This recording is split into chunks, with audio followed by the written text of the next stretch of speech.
मानूस हूँ इतना तेरे करबल की ज़मीं से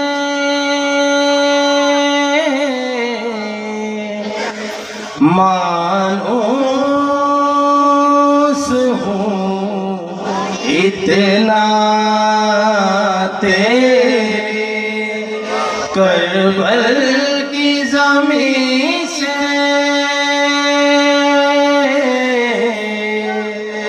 मैं दफन कहीं हूँ मगर उठूंगा वहीं से।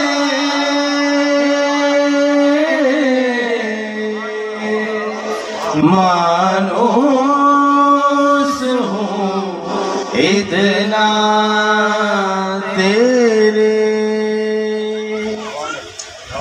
करबल तेरी मट्टी का ये एजाज है वरना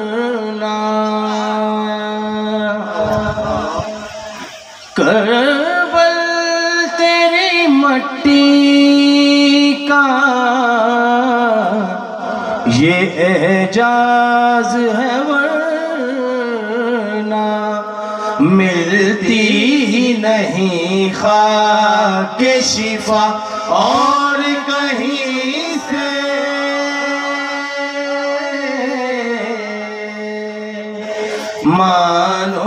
मानूस हूँ इतना तेरे। दरूद भेजिएगा जी।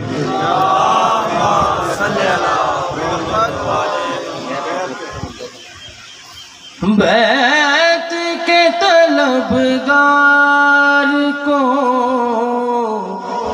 ये याद रहेगा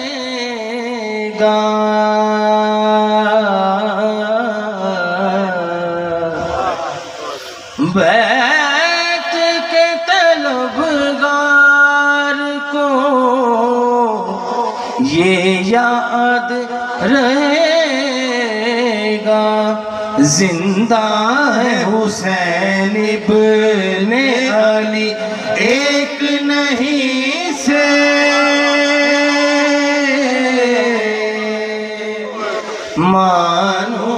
मानूस हूँ इतना तेरे। दुरूद भेजिएगा जी मोहम्मद अली।